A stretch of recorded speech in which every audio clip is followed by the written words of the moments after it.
కొంచెం ఫ్రంట్ది అదలా క్లోజప్ చేయి, క్లోజప్.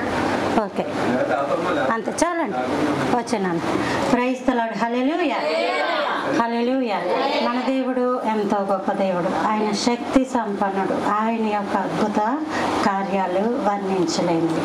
ఏమో మరి దేవుని యొక్క మహోన్నతమైన కృపను బట్టి ఈరోజు సంఘం అంతా ఇక్కడికి వచ్చామంటే దేవుని కృప. సంఘం అంతా ఇక్కడ నీ బిడ్డల ఆయన బిడ్డల ఇంటికి వచ్చామంటే ఆ దేవుని యొక్క కృప. తల్లి దేవుని యొక్క వాక్యములోనికి వెళ్ళబోయే ముందుగా ప్రార్థించుకుందాం. ప్రార్థన. ప్రభు ఆకాశమందున మా దేవ, సహాయకుడ, బలార్చుడ, బలవంతుడ, వాక్యమై ఉన్న దేవా, వాక్యము ద్వారా మాతో మాట్లాడండి. వాక్యమే మమ్మలను బ్రతికించేది, ఆ వాక్యమే మమ్మల్ని నింపేది, ఆ వాక్యమే ప్రభా నాన్న మమ్మల్ని జీవింపచేసేది. ఆ వాక్యము ద్వారా మాతో మాట్లాడమని నజరేయుడైన యేసయ్య నామంలో అడిగి వేడుకొంచున్నాం తండ్రి. Amen. Praise the Lord. Hallelujah. మరి ఈ బిడ్డలు ఈ ఇంటిలోకి వచ్చారు. ఈ ఇంటిలోకి వచ్చిన తర్వాత సంఘాన్ని ఆహ్వానించుకున్నారు. సంఘము అంటే దేవునిది, సంఘము దేవునిది. దేవుడు ఉంటాడు సంఘంలో, దేవుడు ఉంటాడు. హల్లెలూయా. లోకస్తులు ఎంతమంది ఉన్నా లేకపోయినా అది పెద్ద మనకి ఇబ్బంది కాదు. ఒకసారి ఉంటారు, ఉండకపోతారు, పెద్ద విషయమేం కాదు. కానీ దేవుడు మనతో నిరంతరం ఉండాలి. హల్లెలూయా. దేవుడు లేకుండా మనం బ్రతకలేం, దేవుడు లేకుండా మనం జీవించలేం. మన జీవితాలలో ఎవరు ఉన్నా లేకపోయినా అది కొంతకాలమే. తల్లి కావచ్చు, తండ్రి కావచ్చు, భర్త కావచ్చు, భార్య కావచ్చు, పిల్లలు కావచ్చు, ఏదైనా కొంతకాలమే. కానీ దేవుడు శాశ్వత కాలం ఉంటాడు. హల్లెలూయా. దేవుడు మనతో పాటు ఉంటాడు. కొంతకాలం అయ్యాక మనం దేవుడితో పాటు ఉంటాం, అంతే తేడా. హల్లెలూయా. దేవుడు మనతో పాటు ఉంటాడు, కొంతకాలం అయ్యాక మనం దేవునితో పాటు ఉంటాం. ఇది ఎలాగూ అంటే తల్లి గర్భంలో ఆ శిశువు ఎలా ఉంటుందో మనం ఈ లోకంలో అలా ఉంటాం. కొంతకాలమే, 9 నెలలు అని ఎలా ఉంటుందో ఇక్కడ 90 సంవత్సరాలు. అధిక బలం ఉన్న ఎడల దేవుడి కృప తప్ప మహా అయితే 90 సంవత్సరాలు, ఇంకా అంత లోపలనే అవుట్ దేవుని కృప. కాబట్టి 90 సంవత్సరాల లోపు కానీ మునుపు కానీ ఆ తర్వాత కొన్ని వేల కోట్ల సంవత్సరాలు ప్రభుతో ఉంటాం. హల్లెలూయా. ప్రభుతో పాటు ఉండాలి అంటే ఈ జీవిత కాలం భూమి మీద బతుకుతున్న బ్రతుకులో మనము వేసుకునే విత్తనాలే మనము పరలోకంలో ఎలా ఉంటాయేమో అన్న చూపిస్తాయి. హల్లెలూయా.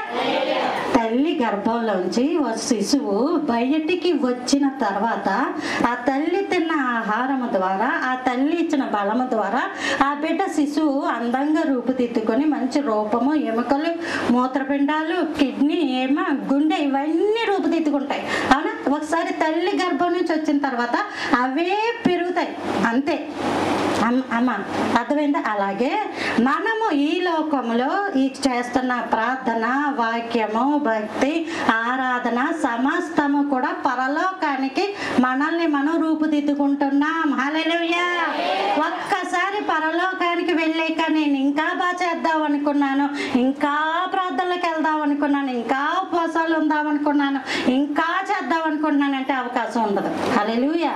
అందుకే ఇక్కడ ఉన్నప్పుడే అవకాశం, మనకున్నదే అవకాశం, ఈ రోజే మనకు అవకాశం. అందుకని ఉన్నంతలో భక్తి ఎక్కువ చేసుకొని, ఎక్కువ ప్రభుతో ఉండి, ఎక్కువ దేవునితో ఉండి మనము గడుపుకుంటూ వెళ్ళిపోతే దేవునితో మనం సదాకాలం ఉంటాం. హల్లెలూయా.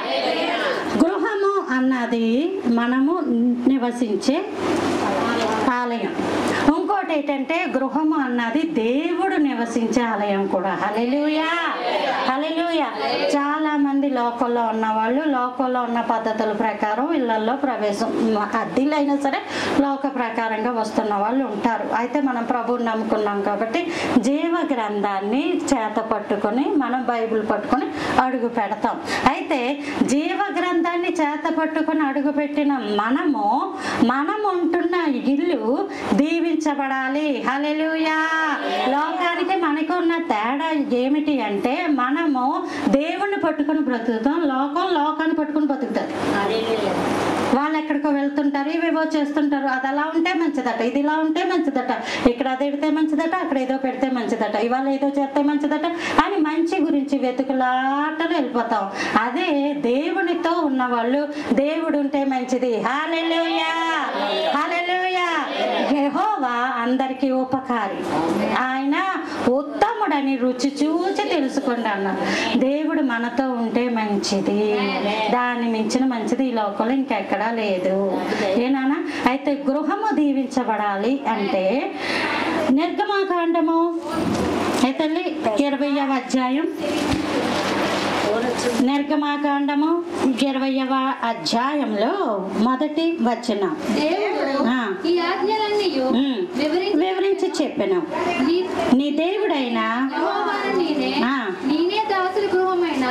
ఐగుప్తు దేశంలో నుండి నిన్ను వెలుపలకు రప్పించేతని నేను తప్ప వేరొక దేవుడు నీకు ఉండకూడదు. పైన ఆకాశం అందే గాని, క్రింది భూమి అందే కాని, భూమి కింద నేల అందే గాని ఉండు దేని రూపంనైనాను విగ్రహంనైనాను నీవు చేసి కొనకూడదు, వాటికి సాగిల పడకూడదు, పూజింపకూడదు. మొత్తం ఇవి ఏంటంటే సీనాయి పర్వతం మీద మోషేతో దేవుడు మాట్లాడినప్పుడు ఇచ్చిన 10 ఆజ్ఞలు. ఇవి సీనాయి పర్వతం మీద దేవుడు మోషేతో మాట్లాడినప్పుడు దేవుని చేతి వ్రాత అని ఉంటుంది బైబిల్లో. దేవుని యొక్క చేతి రాతతో రాసి ఇచ్చిన 10 ఆజ్ఞలు. ఇవి 2 భాగాలు. అవేంటంటే 5 ఉన్నాయి కదా. నేను తప్ప వేరొక దేవుడు ఉండకూడదు, నేనే నీ దేవుడైన యెహోవాను, పైన ఆకాశం అందే కానీ కింద భూమి అందే కానీ ఇంకిలా చెప్తా ఉంటాడు. విశ్రాంతి దినమును పరిశుద్ధంగా ఆచరించాలి అని ఇలాగ 5 ఉంటాయి నాన్న. ఈ 5 కూడా దేవునికి సంబంధించినవి అనండి. 5 ఆజ్ఞలు దేవునికి సంబంధించినవి. ఇంకా కిందన ఉన్న 5 ఆజ్ఞలు మనకి సంబంధించినవి. హల్లెలూయా. అవేంటి? అక్కడే ఉన్నాం మనం. ఎక్కడున్నాం? 12 నీ దేవుడైన యెహోవా నీకు అనుగ్రహించు దేశములో అన్న చోట గృహము అని పెట్టుకోండి. నీకు అనుగ్రహించు గృహములో నీవు దీర్ఘాయుష్మంతుడవగునట్లు నీ తండ్రిని నీ తల్లిని సన్మానించుము. ఇప్పుడు మనం ఇక్కడికి వచ్చే అంశానికి, ఈ గృహములో మనం దీవించబడాలి. మనం ఇక్కడ ఎందుకు దీవించబడతాం? వాళ్ళే దీవించబడతారు. ఎవరి గృహాల్లో వాళ్ళు దీవించబడాలి అంటే చేయాల్సిన పద్ధతులు: 1, నీ తండ్రిని నీ తల్లిని సన్మానించడం. తండ్రి తల్లి అంటే 2 రకాలు కదా. ఒకటి ఎవరు? మనకి జన్మనిచ్చిన తల్లి తండ్రి. ఇంకొకరు ఎవరు? సంఘము, దైవ సేవకులు. తల్లి ఆత్మీయ తల్లి తండ్రి. సన్మానించడం అంటే ప్రతిరోజు అమూల్య గారికి ఒక కుర్చీ వేసి సాధువా కప్పి తల్లి ఒక కొబ్బరికాయ కొట్టి, అవేనా? అది సన్మానం కాదు నానా, అది సన్మానం కాదు. దాన్ని మర్యాద అంటారు. అంత మించి పెద్ద విషయం కాదు. అది ఎప్పుడెప్పుడు మదర్స్ డేకి ఇలాంటి వాటికి ఏమైనా స్పెషల్గా చేసేవి తప్ప రోజు అలాంటి కార్యక్రమాలు జరగవు. అయితే దేవుని వాక్యంలో సన్మానించడము అంటే అర్థం ఏంటంటే మాట వినడం. హల్లెలూయా. నా మాట వింటాడండి అని చెప్పుకోవాలి. నా మాట వింటారండి నా పిల్లలు అని చెప్పుకోవాలి. మాట వినడమే సన్మానించడం, మాట వినకపోవడమే తిరగబడ్డం. అంతే, పెద్ద తేడా ఏం లేదు. మాట వినడమే సన్మానించడం, మాట వినకపోవడమే తిరగబడ్డం. అయితే లోకంలో ఉన్న తల్లిదండ్రి వాళ్ళ మాట విన్నా వాళ్ళకున్న జ్ఞానాన్ని బట్టి ఒక్కోసారి అది మంచి అవుద్ది, ఒక్కోసారి అది చెడు అవుద్ది. అయితే అది విన్నా వినకపోయినా పెద్ద ఇబ్బంది ఏమి ఉండదు, అది పెద్ద విషయం కాదు.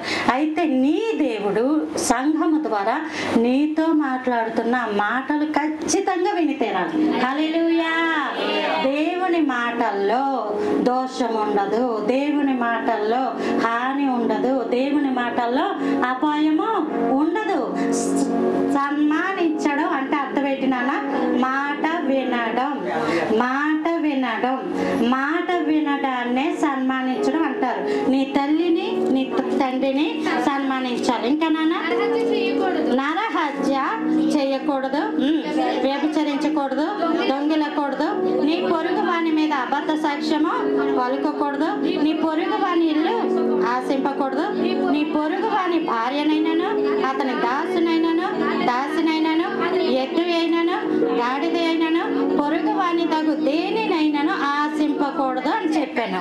ఇందులో మనం ఈ పైవేమి చెయ్యం, నరహత్య చెయ్యం, వ్యభిచరించం, అబద్ధ సాక్ష్యాలు అలాగా ఉండవు, అబద్ధాలు చెప్పవు.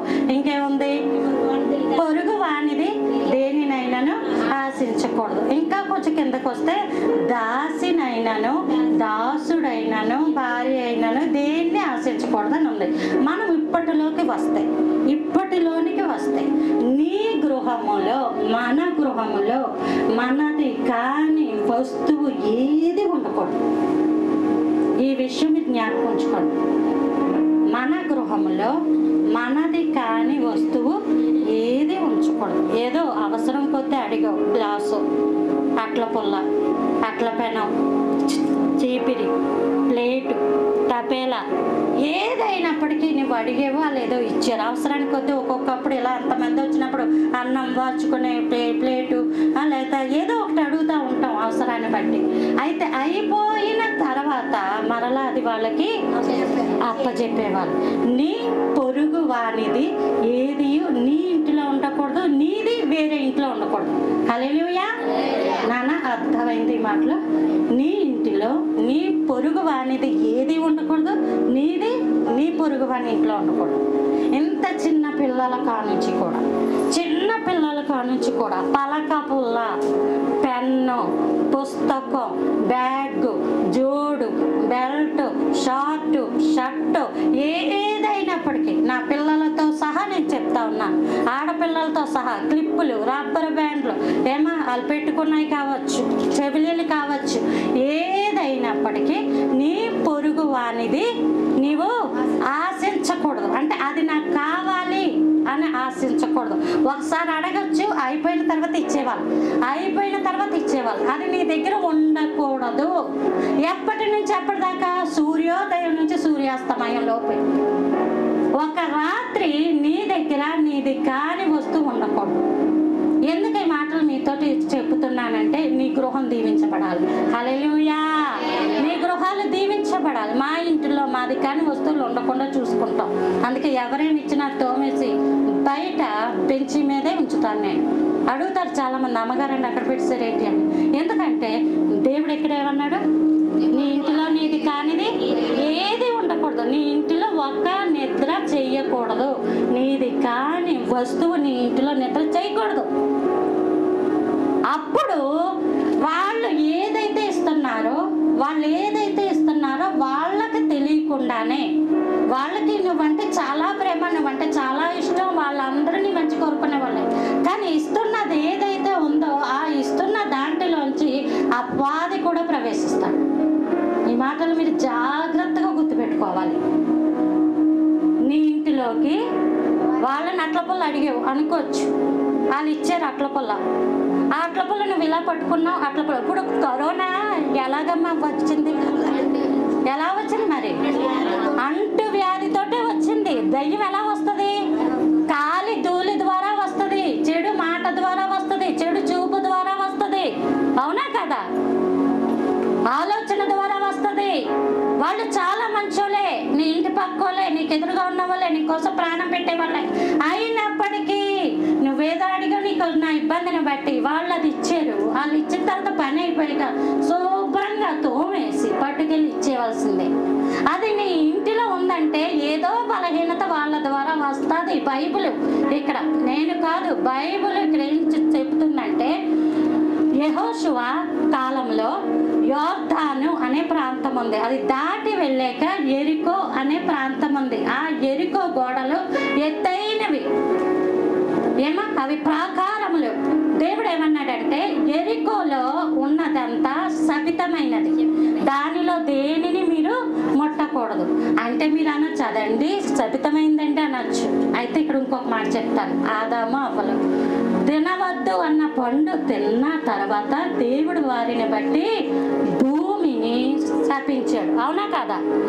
భూమి నుంచి వచ్చేది ప్రతిదీ శాపగ్రస్తమైనదే. అందుకే మనం శపించబడిన, అందుకే మనము శాపగ్రస్తమైన వాళ్ళం.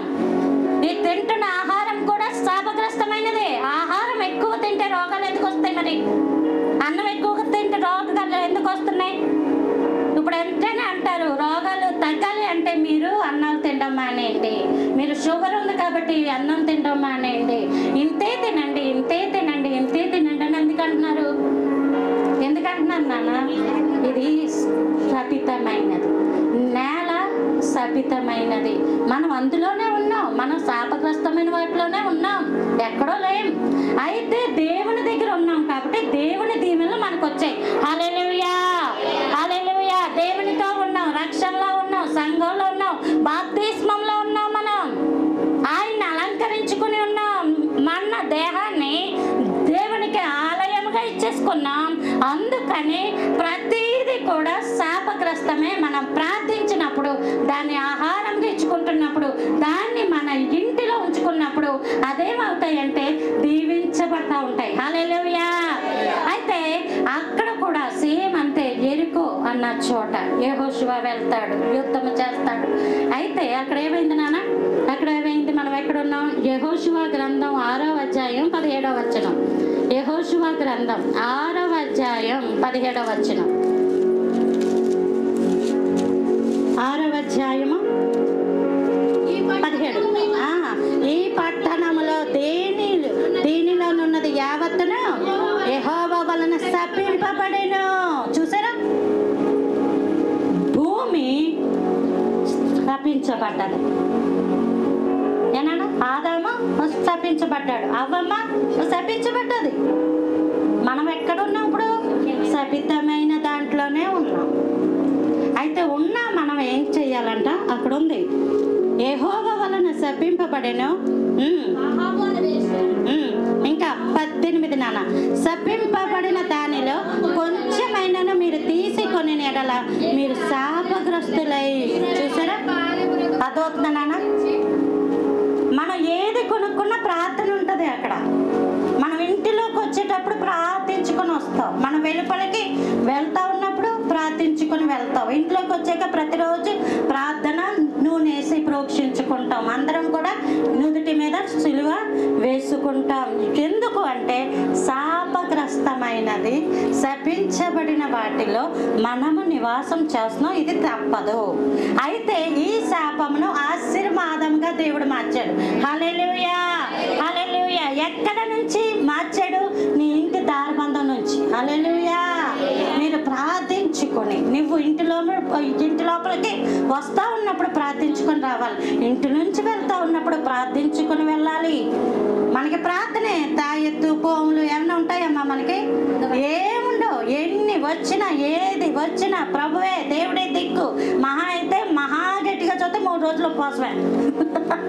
ఇంకా శ్రమలు ఎక్కువైపోతే ఉపవాసాలే, ఇంకా శ్రమలు ఎక్కువైతే రాత్రి పగల ప్రభువే, ఇంకా శ్రమలు ఎక్కువైపోతే ఇంకా ప్రభు నువ్వే దిక్కు అని చెప్పి ప్రార్థనా మందిరంలో ఉండిపోవడమే. అంతకు మించి మనకి వేరొక మార్గము లేదు. నీవు దీవించబడాలి అంటే ఈ శపితమైన దాంట్లో దేనిని ముట్టుకోకూడదు. ఒకవేళ ముట్టుకోవాలి, అవసరం ఉంటుంది, ఇబ్బంది ఉంటుంది. అయితే అవసరం అయిపోయాక మరలా ఎలా ఇచ్చుకున్నావో అలా మర్యాదగా వాళ్ళు అడిగితే కాదు, అడగక ముందే ఇచ్చేవాళ్ళు. హల్లెలూయా. అడిగినప్పుడు వాళ్ళు ఏదో నెతుక్కున్నప్పుడు చూద్దాం అనుకోవద్దు. ఎందుకంటే మనుష్యులు ఏదైతే ఇస్తున్నారో దాని నుంచే శాపం వస్తుంది. బైబిల్ గ్రంథంలో ఉంది. అనేక మంది దైవ సేవకులు, అనేక మంది ప్రార్థనతో వస్తువులన్నీ కూడా ప్రతిష్ఠించుకుంటారు. నానా, మనం అనుకుంటాం చాలా సింపుల్ అనుకుంటాం, నీ ఇంటిలోనికి వచ్చేది ఏది నీది కాదు. అలాగే నీ ఇంటిలో వస్తువు పరా ఇంట్లో ఉండడానికి వీల్లేదు. ఆకాను అప్పుడు ఏం చేశాడు నాన్న? అతను కొంత నాన్న ఉంది కదా అక్కడ యెహోషువ గ్రంథం 7వ అధ్యాయం 11. పాపము చేసి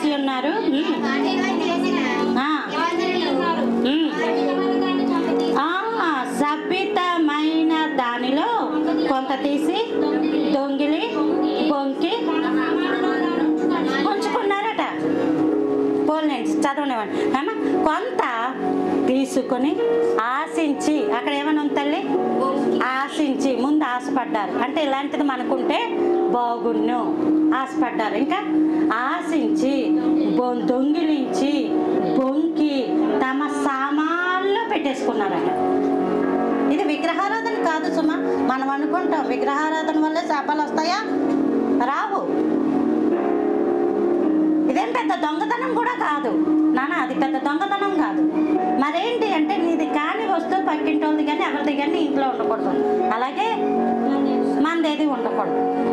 ఇంకా బాగా చెప్పాలంటే హిందువులు దేవుణ్ణి ఎరగనటువంటి వారు జ్ఞాపకార్థ కూడికలకి వెళ్ళినవి వాళ్ళు ప్లేట్ ఇస్తారు, గ్లాస్ ఇస్తారు, చెంపిస్తారు, అన్నీ ఇస్తారు. మనం అన్నీ తెచ్చి అక్క మీద పెడతాం కదా నాన్న. ఎందుకు మాట్లాడుతున్నానంటే వీలైతే అవి మార్చుకోవడం మీకు మంచిది. వీలైతే అవి మార్చుకోవడం మీకు మంచిది. వాళ్ళు పెట్టిన ఆహారం అన్నా మనం తింటే అది కడుపులోంచి వెళ్ళిపోతుంది. కానీ వాళ్ళ పేరుతో ఏదైతే వచ్చి మన ఇంట్లో ఉందో, వాళ్ళని ఏదైతే పట్టి పీడించి మరణానికి ఈడ్చుకొని వెళ్ళిపోయిందో, మనం దాన్ని తెచ్చి అటక మీద పెట్టాం. ఈ మాటలు మీకు అర్థం అవ్వాలి. ఎందుకంటే మా ఇంట్లో ఒకసారి మేము కూడా అలాగే బలమైన శోధన చేత పీడించబడుతున్నప్పుడు, మా పాత ఇంటిలో ఉన్నప్పుడు మాకు విడవకుండా రోగాలు, జ్వరాలతో మేము బాధపడుతూ ఉన్నప్పుడు ఇంకెలా కదని 21 రోజులు ప్రతిష్ఠించుకొని ఒకే గదిలో ప్రార్థించారు. ప్రభువా ఏంటి రోగాలు? మా అభికత్తమాను జ్వరమే, మా పాపకి ఎప్పుడు కడుపు నొప్పి ఏంటి. అమ్మగారులు ఇక్కడ ఉన్నారు కదా. అలా ఉన్నప్పుడు ప్రార్థించుకున్నప్పుడు దేవుడు అటక మీద అన్ని పిల్ల దయ్యాలే చూపించాడు. నిజం నాన్న. తెల్లారేసరికి మా అయ్యగారికి చెప్పి మొత్తం మోసుకుని వెళ్ళిపోయి మార్చేసాం ఇంకోటేవో తెచ్చాం. వారి పేరుతో ఉన్నది నీ ఇంటిలో ఉండటానికి క్షేమకరం కాదు నాన్న. నువ్వేదో ఇచ్చేస్తే నాకేదో వస్తుందని స్టీల్ సామాన్ల దగ్గర బేరాలు ఏమీ లేవు సమా. అది నీకు క్షేమకరం కాదు. నీ ఇంటిలో సభితమైనది ఏది ఉన్నా అది నీ ఇంటిలో జరుగుబాటు కాదు నాన్న. అర్థమైందా? అది నీ ఇంటిలో జరుగుబాటు కాదు. నీవు దీవించబడాలి అంటే నువ్వు దేవుళ్ళలోనే ఉన్నావు, తప్పేమీ లేదు. దేవునితోటే ఉన్నావు, తప్పేమీ లేదు. కానీ కొంచెం పేడ అంటించుకొస్తున్నావు వెళ్ళిన ప్రతి చోట. అప్పుడేం చేద్దాం? అది కడుక్కోవాల్సిందే. ఆ పేడ బయట పెట్టాల్సిందే. ఆ వ్యర్థమైనది ఇంట్లోంచి పట్టుకెళ్ళి బయట పెట్టాల్సిందే. నువ్వెప్పుడైతే నీ ఇంటిలోంచి దేవుని చిత్తము కానిది పెట్టేస్తావో బయట, దేవుని చిత్తమైన ఆశీర్వాదాలు నీ ఇంట్లోకి వస్తాయి. హల్లెలూయా, హల్లెలూయా. దేవుని యొక్క దీవెనలు నీ ఇంటిలోకి రావాలంటే దేవుడు ఇది వద్దు అంటే అది వద్దు అంతే. ఆమేన్, హల్లెలూయా. దేవుడు వద్దు అంటే అది వద్దు. ఒకవేళ నీకు కావాలంటే ప్రభువుని అడుగు. నేను చాలాసార్లు చెప్పాను మీకు, ఆదాము అవ్వల్ని అపవాదిగాడు వచ్చి అవ్వమ్మతోటి పండు తింటే మంచిదంటే ప్రార్థించుకోవాల్సిందే, ప్రభువుని అడగాల్సింది. ఆ రోజు సాయంకాలమే వస్తాడు దేవుడు, ఎప్పుడో కాదు, ప్రతిరోజు చల్లటి పూట దేవుడు వస్తుంటాడు. తినాలి అనుకుంటే అడుగుతాను, అడిగి తింటానంటే ఒక్క మాట అయిపోయాయి. ప్రభువారు వస్తారు కదా, అప్పుడు ప్రభు నేను తినచ్చా అంటే అందులో మంచి ఉంది, చెడు ఉంది. ప్రభువారు ఏం చేస్తారు? మంచి ఇచ్చి చెడుని తీసేస్తారు. హల్లెలూయా, హల్లెలూయా. మనకు కూడా చాలా సార్లు అనేక మంది ఫ్రూట్స్ ఇస్తారు. అది చక్కగా ఇలా ఓపెన్ చేసి సగం ఏమైపోతుంటాయి, పాడైపోయి ఉంటాయి. అప్పుడు ఏం చేస్తాం? మనం నీట్గా మొక్క చేసి బాగున్నది మనం తింటాము, పాడైంది పారేస్తాం. ప్రభు కూడా అంతే. దేవుడిని అడుగు, దేవుడు నీకు ఏం కావాలో ఆయన ఇస్తారు, మంచిది ఇస్తారు, శ్రేష్టమైనది ఇస్తారు. అడుగు వాటికంటే, ఊహించి వాటికంటే అత్యధికముగా ఇస్తాడు నా దేవుడు. హల్లెలూయా, హల్లెలూయా. నీ ఇంటిలో నీది కాని వస్తువు ఉండడానికి వీలు లేదు. ఆ కారణతోటి ప్రభువారు అదే అన్నారు, ఇదిగో శపితమైనదమ్మా. యోర్దాను ప్రాంతము, యెరికో ప్రాంతము శపితమైనది, అందులోది మీరు దేన్ని ముట్టుకోతంటే కొంచెం అట ఆశించాడు, దొంగిలించాడు, అది పట్టుకొచ్చి ఇంట్లో పెట్టాడు. దానివల్ల ఏమైపోయింది? ఆ కాను కుటుంబం నాశనం అయిపోయింది. ఇంకొకటి మనం చూస్తే నయమానుకి నాన్న మీకు అందరికీ తెలుసు ఏంటి తల్లి? కుష్ఠరోగం. 2 రాజుల గ్రంథం 5వ అధ్యాయంలో ఈ మాటలు ఉంటాయి. 2 రాజుల గ్రంథం 5వ అధ్యాయంలో ఈ మాటలు ఉంటాయి. 5వ అధ్యాయం ప్రారంభం నుంచి మనం చూస్తాయి. నాన్న, సిరియా రాజు సైన్యాధిపతి అయిన అతని చేత యెహోవా సిరియా దేశమునకు జయము కలగ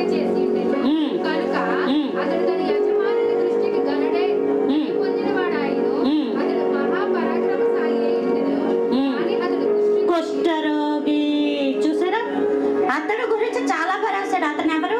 ఒక సైన్యాధిపతి. దేవుడే జయమిచ్చాడంట, దేవుడే ఉన్నాడంట అతనితో పాటు. అతని వల్ల పరాక్రమశాలి, అందువల్ల అతను గొప్పవాడయ్యాడట. కానీ చివరన ఏమన్నాడు? కుష్ఠరోగి. కుష్ఠరోగి. మీకు అందరికి ఆ విషయాలన్నీ తెలుసు కదా. అతను పాప ఇంట్లో ఉన్నప్పుడు ఆ ఇంట్లో పనిచేసే అమ్మాయి అంటది, నా యజమానుడు సేవకుడు దగ్గర ఉంటే మంచిది, ప్రవక్తలు ఉన్నారు, ఆయన దగ్గర ప్రార్థించుకుంటే మంచిది అన్నప్పుడు ఈ ప్రవక్త దగ్గరికి ఈ యొక్క నయమాను వెళ్తే, నీ వెళ్ళి 7 మారులు యోర్దాను నదిలో మునుగు అని చెప్పినప్పుడు ఈ నయమాన్ని వెళ్ళి 7 మారులు మునగగా అతడు ఏమైపోయాడు? శుద్ధుడైపోయాడు. శుద్ధుడైపోయాక మళ్ళీ పాస్టర్ గారి దగ్గరికి వచ్చి, అయ్యగారు నేను మీకు వెండి బంగారము వస్త్రాలు ఇద్దామనుకున్నాను, ఇదిగోండి అంగీకరించండి అన్నారా లేదా? అన్నారు. అవి కొంచెం తగ్గించినాను సార్. ఏ తల్లి అన్నారా లేదా? అన్నారు. అప్పుడేమన్నారు ఆయన? వద్దన్నాడు కదా. ఎందుకు వద్దన్నాడు? వెండి బంగారము వస్త్రాలు ఇస్తానంటే ఎందుకు వద్దన్నాడు? ఎందుకు వద్దన్నాడు అన్న మాట అక్కడ పెడితే నాన్న, అవి ఎక్కడ నుంచి వచ్చాయి? సిరియా దేశం. ఆ దేశము విగ్రహారాధన. నాన్న అర్థమవుతుందా? విగ్రహారాధన నుంచి వచ్చిన బంగారమే కానీ వెండే కానీ వస్త్రాలే కానీ అవి మంచిది కాదు, మంచిది కాదు. ఇంకొకటి ఏంటంటే అతను ఆ వెండి బంగారం అవి ఇచ్చేసి కృతజ్ఞత కోట పెట్టేసుకొని ఇంకా రక్షణలోకి రాడనమాట. కానీ ప్రభువుకి నీ కూటం కాదు ముఖ్యం, నువ్వు ఇచ్చే కానుక కాదు ముఖ్యం, నీవే ముఖ్యం. హల్లెలూయా. నీవే కావాలి ప్రభువుకి, ప్రభువుకి నీవే కావాలి. నువ్వు ఇచ్చేది కాదు. నువ్వు ఎంత ఇస్తావమ్మా? మహా అయితే ప్రభు కృప దేవుడు ఇవ్వాలంటే ప్రపంచమే అయింది. హల్లెలూయా. ఆయనకేమి ఇవ్వగలం మనం? ఆయనకేమి ఇవ్వలేం. అయితే ఇవేమి నాకు వద్దు అని చెప్పాడు. అయితే అక్కడ ఉన్న గెహాజీ అక్కడ ఒక మాట అంటాడు కదా. 2 రాజుల గ్రంథము 5వ అధ్యాయంలో ఉన్నాం మనం. ప్రశాంతి నువ్వు చదువునానా? 2 రాజుల గ్రంథము 5వ అధ్యాయము 20వ వచనం. దైవజనుడైనా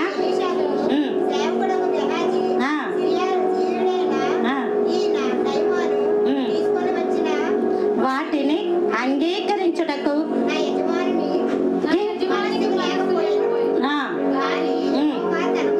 జీవముతోడు నేను పరిగెత్తుకుని పోయి అతని కలుసుకొని తీసుకుంటున్నాను. అక్కడ ఏమన్నాడు? యెహోవా జీవముతోడు అంటే ఏంటి?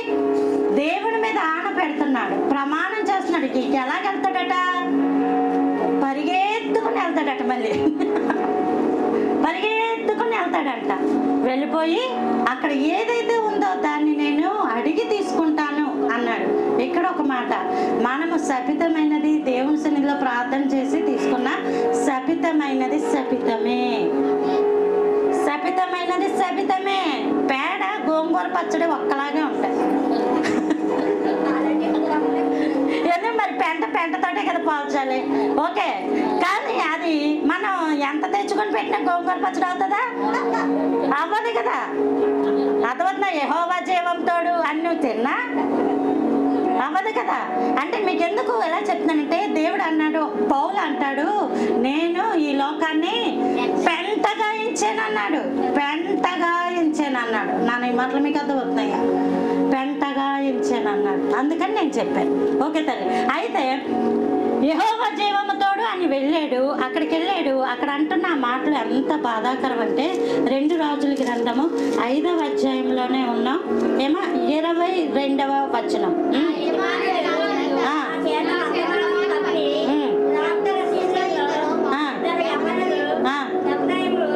మన్యము నుండి ఇప్పుడే వచ్చిరి కనుక 2 మణుగుల వెండి బట్టలను దయచేయమని సెలవిచ్చుచున్నాడు. ఏమన్నాడు? ప్రవక్తల శిష్యులు వచ్చారు. ఏంటి? అబద్ధం. అది అబద్ధం ఆడేశాడు. వెళ్ళి అబద్ధం ఆడాడు. అదవుతుందన్నా, నీవు దీవించబడాలంటే నీ ఇంటిలో శపితమైనది ఉండకూడదు. శపితమైన దాంట్లో నువ్వు అబద్ధాలు ఆడినా సరే దేవుడు దాన్ని క్షమించడు. యెహోవా